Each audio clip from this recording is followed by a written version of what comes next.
click on that link, it works. Yeah. Yay, life is good. Good afternoon, everybody. This is George Veitengruber from Veitengruber Law. I am coming to you live from Veitengruber Law headquarters in the bunker. I am sitting here with Linda Keenan, and Linda Keenan is the Chief Development Officer for Preferred Behavioral Health Group.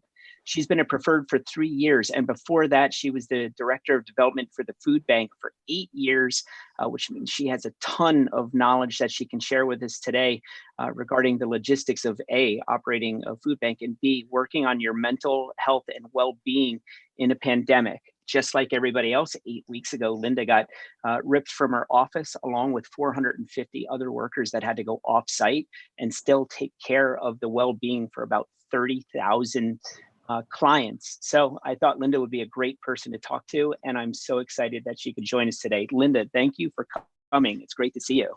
Well, thank you, George. It's really a pleasure to be here, and good afternoon, everyone.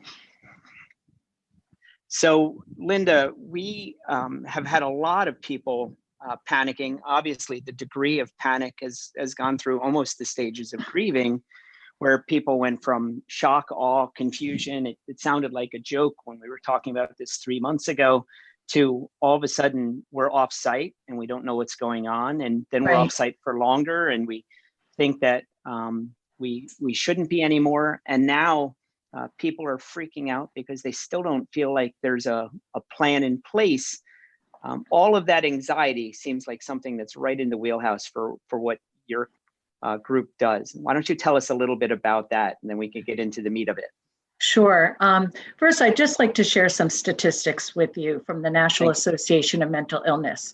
And please remember, these statistics were before we were in the pandemic situation and before the high levels of anxiety.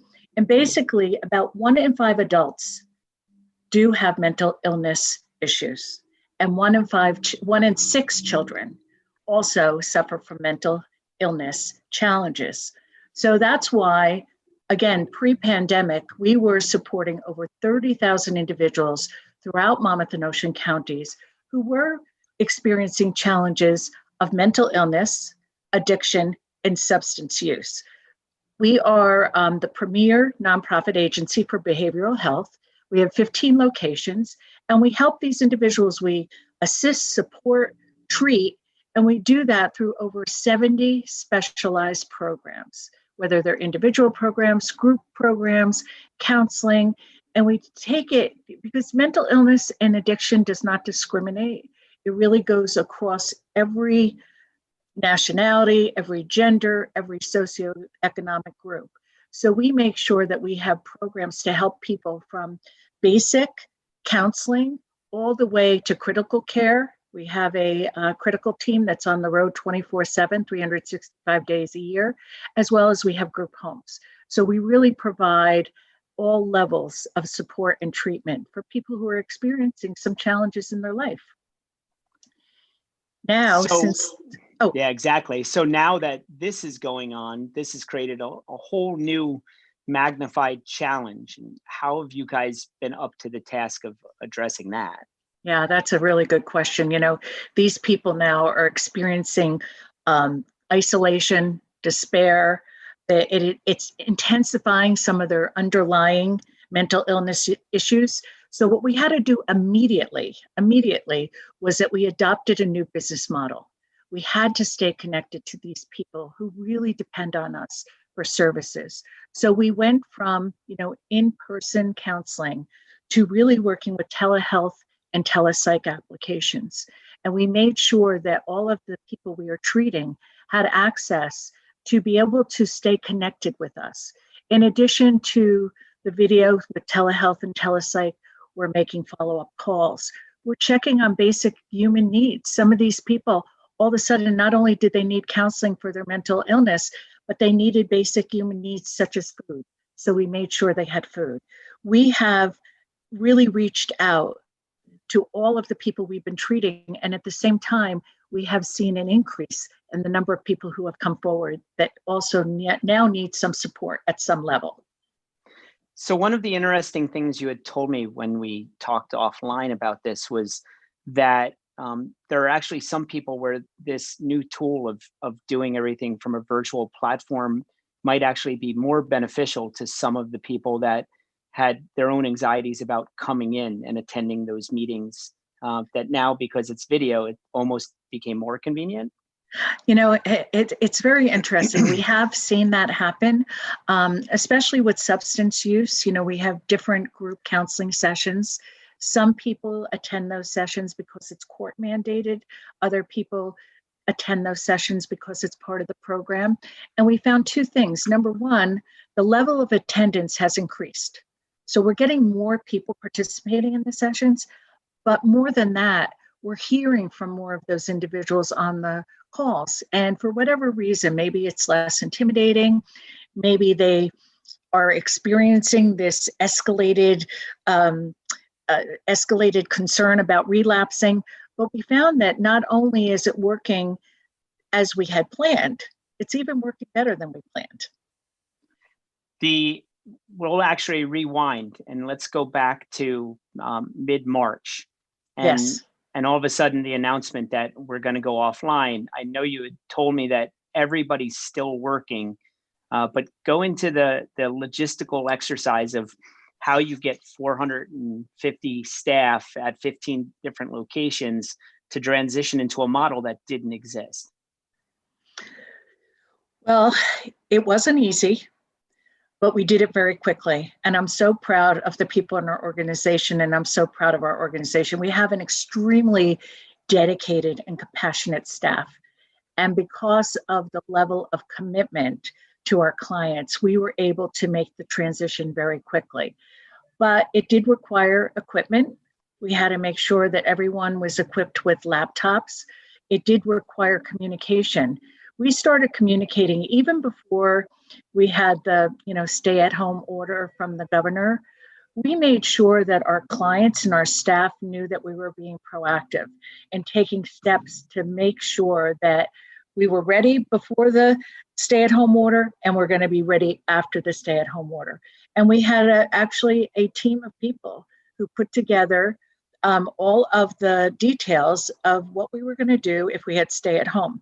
Now, I think all of us have become experts in these video conferences, whether it's Zoom or Skype, and that's how we're communicating internally within our teams, as well as with our clients.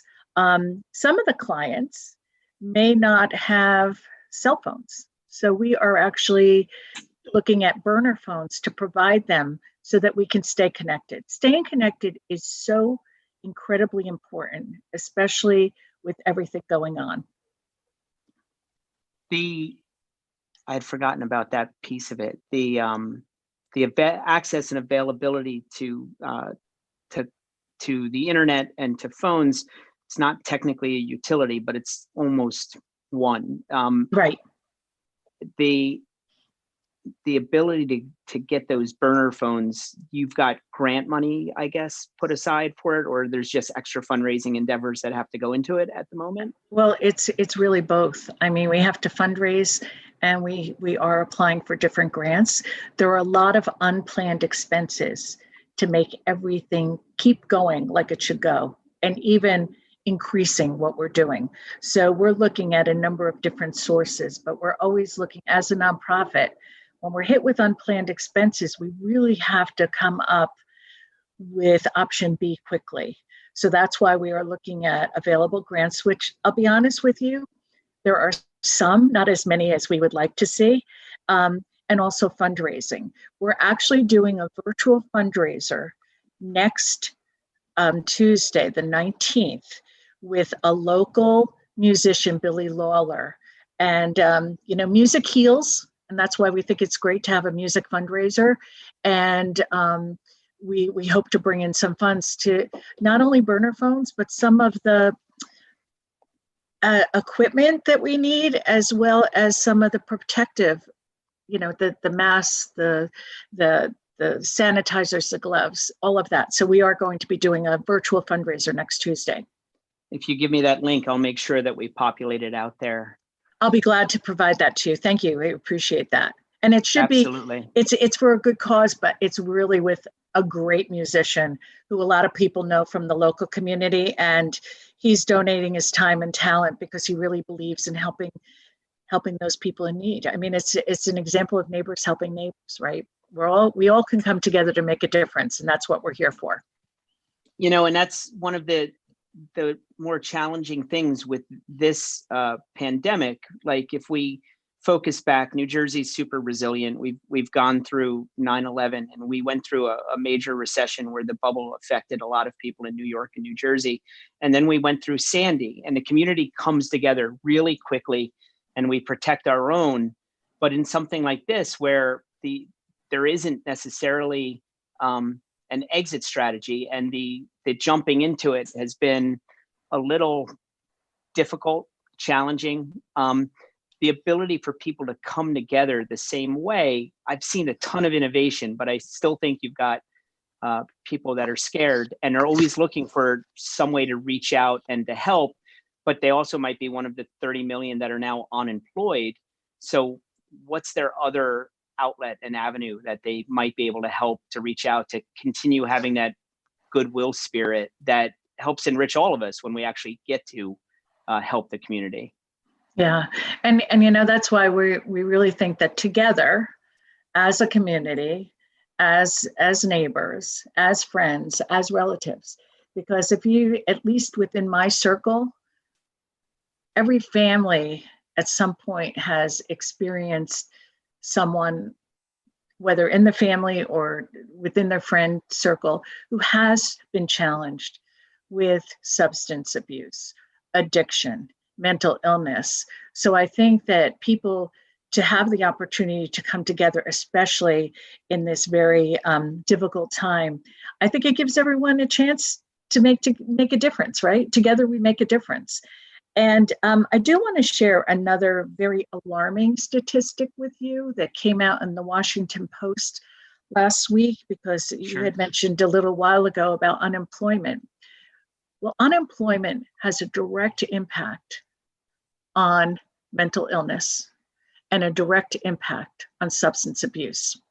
So with the stats that they published in the Washington Post, as for every 5% that unemployment goes up, there are 4,800 more suicide deaths, and there are 5,200 overdose deaths. Now, that's a 5% unemployment increase. We all know the unemployment has gone up far higher than that. What does that mean? What's happening throughout this country? How can we help? How can we make a difference? And that's what Preferred Behavioral Health Group is doing, because if anyone does feel isolated, alone, afraid, we are here to help them. And we want to make sure that they know we are here to help them.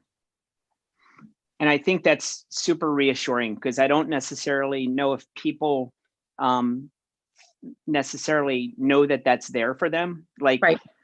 Working in the field of bankruptcy and foreclosure, we have a lot of clients over the years that when they come to us, it's usually at the last second after the emergency is right on top of them. And here we are, where the emergency was, you're sitting at the end of February and you've got a job, and suddenly you're told, hey, we're furloughing everybody. You're done. And I can't promise or tell you when you're coming back, if you're coming back. People went under the wave really, really quickly with this. Yes. And the communication about this resource, people, absolutely, I'm hearing people clamoring that they're vulnerable and they're scared and they don't know what to do.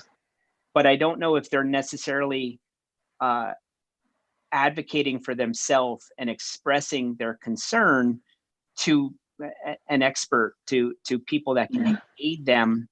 And that's why I thought it was so important to bring you on now, because it feels even more heightened today than it did a month ago, when everyone was just obeying the order and hoping it was going to get better. I don't know if anybody expected this would be going on for 8 weeks, 12 weeks, 16 weeks. And that's accelerated the fear and the concern. So what do we tell people that are sitting in that boat? So, unfortunately, there has been a stigma associated with mental illness and substance abuse, but we really are trying to get beyond that. These are diseases, just like if one has diabetes, you go and get treated for it. So people should not be afraid to come forward. I know a lot of the people who do come to us, when they come to us, they're lost, they're unraveled, they don't know where to turn, and we get them back on the path. I think that the most important message I have today is that recovery is possible. People have to understand recovery is possible. And we have the resources, we have the compassionate staff, and we have the expertise and support to help. And recovery is possible. And people should not be, they should think of it as any other kind of illness or disease. They would go to their doctor, come for support, come for help, come for treatment. We have 70 different programs. We have so many therapists. So that is it's a hard message because, again, there has been a stigma, but we have to get beyond that. I wanted to pivot just a little bit because we've been mostly talking about adults and the change of job and a change of this environment, but Right. You guys do have youth programs as well. And I think that's something where that's in the cracks now that we're inside and kids are experiencing this and they're seeing and feeling the stress of their parents. What do we do to help make sure they're getting the help they need as well? Right. And we have a very proactive children's program, and we have seen an increase in the number of people coming to us. The kids are really experiencing all different levels of stress now of, not being in school. There's a certain level of loneliness. There certainly are, they don't understand what's going on. So the support, assistance, and treatment for children is really, really critical. And, I'm so glad you brought up that point because, you think, oh, the kids are home, parents are taking care of them, but their whole lives have been turned upside down. And we as adults might be able to process it a little better. I'm not sure, if I totally grasp how this could possibly happen in this country, but can you imagine a child? One day they're in school, next day they're not. All of a sudden, they're not seeing their classmates for the rest of the year. They're not allowed to play with their classmates. So the mental health and wellness and emotional health of children is so critical at this time. Yeah, and something where asking them if they're okay and trying to help them process it. Right. I'll hedge it as this. One of my friends had a situation where her daughter wanted to play with one of the neighbor kids, and it was, Mom, we're just going to go for a bike ride. And when there's 10-year-olds, sure, they went for a bike ride for 10 minutes, and then their distraction kicked in. So she found her daughter sitting on a blanket, socially distant, quote unquote, from a 10-year-old's perspective. She was on a blanket, her friend was on a blanket, but they were 2 feet apart. And 2 months ago, that would have been normal. And now she had to panic and tell her daughter that this scared her. And her daughter said, I know, Mom, every time I leave the house, you worry that I might die. And when a 10-year-old tells you that, it's a dagger to the heart. But holy shit, that feels like the world we're living in now. And that little crack of panic that's lingering in everybody's head is all the more point of why people need to jump out and get the help that's there that they just might not know about. Absolutely. And, with children especially, their parents are really providing them with the information on, how this world is so different, right? And that there isn't the old normal. And it's one thing hearing it from a parent, because sometimes kids are like, oh, but it's another thing when they can speak to a professional therapist or professional counselor who can actually present it in a different way that may help the children realize, what's going on. So there's a lot of value in reaching out for professional help. The other thing I wanted to talk about was that there is a employee assistance program for outreach to help these people also with job skills and to keep them involved in the community. Is that going on right now, or is that something in a modified front as well? Oh, no, absolutely. No, it is definitely going on. We are really willing and anxious to take on new clients if there's a need. The Employee Assistance Program is targeted at companies to provide this service to their employees. And we have, over the last several weeks, brought in on new companies. And really that is an extra benefit for a corporation to have resources available to help, guide with mental illness, even financial assistance in giving some helpful hints, any types of things. So yes, that's still going on. And on our website, anyone could go in and look up the Employee Assistance Program. And that probably is even more critical today than before COVID-19, because most corporations are not right now all housed in the same location. So it's hard to keep employees just, pumped up, motivated and all that, and answering all their questions, but we can assist with that. And yes, we are 100% full steam ahead on our Employee Assistance Program. That's outstanding. Yep. So if you don't mind, I wanted to shift topics just for a second, and then we'll circle back. Sure. So your background was you also were involved with the FoodBank, and yes, that is a epic undertaking right now to get food to the underserved that were already struggling.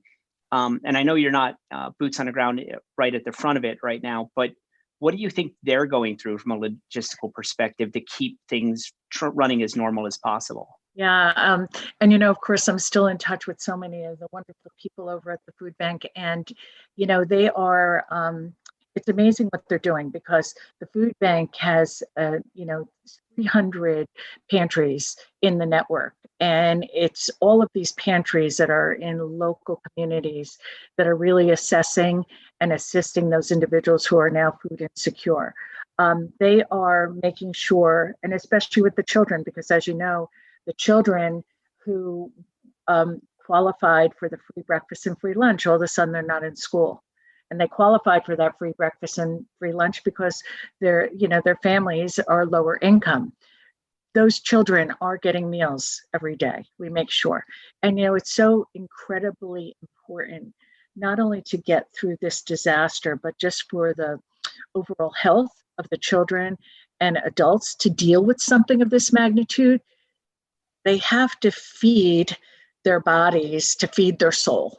And right. I know that the FoodBank, which is now Fulfill, is doing an outstanding job in making sure that food are getting to those people in the greatest need. I was blown away. We were supposed to have an event with Fulfill 3 weeks ago that obviously got crushed in the middle of this pandemic. We were going to be at the Blue Claws doing a big event for them because just touring their facility and seeing how much food they move through that facility and how they get it and disperse it out to all of these food banks throughout Monmouth and Ocean County. It's just a massive undertaking. And I'm so impressed with what they do. And since you work there, I knew that you could give us a little bit of insight on that too. Yeah, no, I'm so proud of the work that they do and the work I did there. And what's most interesting, George, is that we share many of the same clients. Many of the clients that come to us are in that lower income bracket. And it was very important for me to stay connected to the local community and helping those people. So I'm very, very fortunate to have worked not only for Fulfill, but now for Preferred Behavioral Health Group, which is such an outstanding organization that makes a huge difference in the local community. And I think, that's what we're here for, is we're to help others that are having trouble. And right now we have a big situation of trouble, but we're here to make a difference. And I think you really are making a difference. And I really applaud you and the group for what you're doing to try to make that happen every day. I just wanted to point out, guys, if you're on the chat and you had any questions, by all means, just shout it out in the chat. And while Linda and I are on, we'll be happy to answer those questions. I meant to put something out earlier about that, but we jumped right into it. So sorry. So Linda, my last really big important question is, yes, as we start figuring out this rollout of coming back to work, that's going to create a whole new set of questions and anxieties and concerns. How do we do that?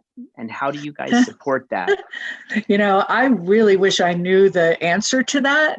I think it's going to be something that we all are going to discover as we go through it. There's so many unknowns.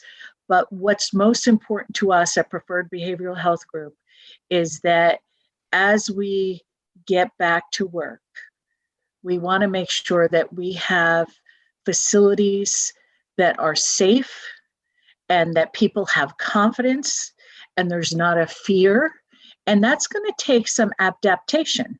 We're looking at installing plexiglass shields, possibly, if there's counseling and there's less than 6 feet distance. We're sort of researching all this now. But the most important thing is that people are able to come to us with a high level of confidence, knowing that they're going to get help and that their safety and health is the most important thing that we can do for our own staff as well as any of our clients.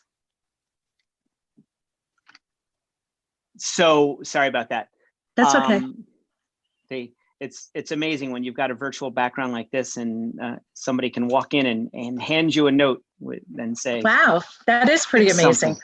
That's right. Great. This virtual pigeon thing works out amazing. Yeah. There was a question on the chat from Joan Mistro. Hi, Joan. It's so good to see you. The question was, do you have does Preferred Behavioral have a sliding scale in terms of expense in order to help people that can afford your services? Yes, we work with everyone. So we can, I think the most important thing is if you or anyone you know is interested in our services, the best thing to do is to call our intake number, and then they can connect you with someone who can give you information. But the answer to that is yes. We make sure that people who need help get help, regardless of payment, insurance, and that type of thing. We will do everything possible to get people help. And just, if I could share the number, George, do you mind that? No, absolutely. And I'll put it in the chat after we're done as well. Okay. So the number is 732-367-4700. And that way you can get connected, get those kinds of questions answered. But the answer is yes, we do sliding scale and we will work as far as payment. What would be the big message that we should get out to anybody that's listening now, how they can help themselves, how they can help their friends, their family, anybody that's feeling lost, isolated? So I think the big message is that with everything going on, people sort of have to understand their own feelings, and there's nothing wrong with feeling lost, confused, anxious, stressed out. But if it gets to the point where one cannot really continue to live a healthy life, then that's the message. You're telling yourself at that point you need help. And again, recovery is possible, whether it's from mental illness, substance abuse, addiction. So it's really listening to yourself. And the most important thing is that if you're not able to lead a healthy and happy life, then come talk to us. It really helps. And then we could determine if additional, treatment assistance is needed. But don't stay lost. Don't stay there. The important thing is come to us. There is help available and we want to help. And we're here to help. We've been here for over 40 years. We have helped thousands and thousands of people, and we're here for all of you. There was one more question in the chat, and that was, yes. Are your services limited to Monmouth and Ocean County? No, they're not limited to Monmouth and Ocean Counties. I mean, that's where most of our locations are, but we do have staff who work in other counties as well. Great. And Cynthia, thanks for asking that question. And obviously, here we are in a world where everything has gone to Zoom and to telehealth. Right. So right. Locations become almost irrelevant to a degree right now. And it's one of those weird silver linings that's come out of this is the forced technology that's come upon everybody in order to adapt to the social distancing. Yes, absolutely. So no, anyone can call that number, and we were more than happy to help out. That's outstanding.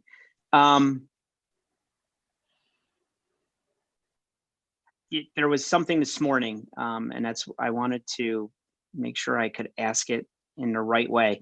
I was watching CBS this morning, and they actually had a piece talking about telehealth and mental well-being, and they were talking about specifically frontline workers and essential workers, and effectively that this has been 8 weeks of PTSD that's been thrust upon them as they're seeing people die on a much frequenter basis, and dealing with more overwhelming stress than they normally had with the job that they acknowledge they've signed up for, but never could have fathomed it gets to this. What's the message that we want to make sure frontline workers hear the same way? Because we all think they wear capes, and they sometimes trick themselves into believing they wear capes too, to let down that guard and admit their vulnerability. It's a problem, and it's something that your group can be a benefit to. So what's the message for them? Well, the frontline workers are the heroes, and you're right. It's hard for them to think of anything but being, just there to continue to work. But the message is the same to them as anyone else. If they reach a point where the stress levels are impacting their happiness and impacting their life in negative ways, it's time to talk to someone, and it's time to reach out. And everyone needs a friend. Everyone needs an ear to listen, and everyone may need at some time in their life professional counseling and therapy. And there's nothing wrong with that. And we want to encourage people that we have the people to do that. We have a wonderful team, and people will feel better. And then they'll get their happiness back. They'll get the smiles back, and they'll be able to actually do their jobs better if they're able to, talk to people outside of that circle that they're in, because that is so intense and it's so stressful. But they are our heroes. But even heroes need a friend and may need counseling. I think that's well said. Is there anything else that you'd like to talk about, Linda, that I didn't go through? Is there a takeaway, or is there extra? Keep going. Well, I think we've covered a lot. And again, I appreciate the time, and it's always so nice to have a conversation with you, George. I think just to reinforce that, we are right now focused on protecting the most vulnerable in our local community, especially children and seniors, right? We didn't talk much about seniors, but seniors, right. They are definitely probably feeling more isolated than most of the rest of us. But we're here to protect the most vulnerable. We're here to provide them with support, assistance, and treatment.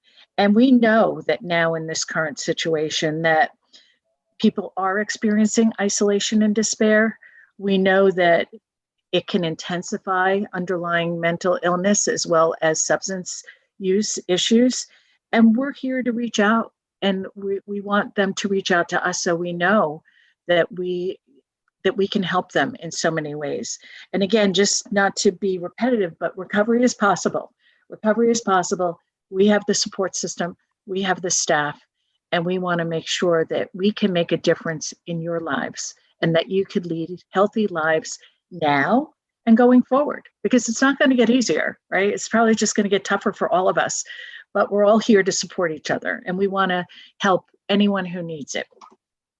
I think that's a wonderful message. And I want to just remind everybody that's listening, there's always hope. And if you can take a minute and breathe and let the despair just wash past, it's okay. We all feel that sense of loss and overwhelming frustration about what's going on, but don't lose hope. And if you know somebody that's struggling and going through this, all you have to do is send them a link and send them a phone number. So it doesn't have to be a thing. It doesn't have to be the elephant in the room.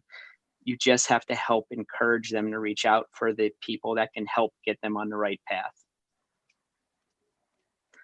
Linda, I'm going to post all of the amazing links from Preferred Behavioral. I have that as a PDF that you shot me before this. Great. And with that, I thank you so much for your time today. I think this has been some amazing information. Yeah. Guys, don't forget the live music event that'll be next week. I'll make sure to post an event about that as well. Great. And I think it's amazing what you guys are doing. And I really, really thank you for your time today. Well, thank you, George, for the opportunity. It's always a pleasure. And thanks for everyone who's listening in. We really appreciate your support. Thank you. All right, guys, have a great day. Veitengruber Law will be back live with you on Thursday at 3 o'clock.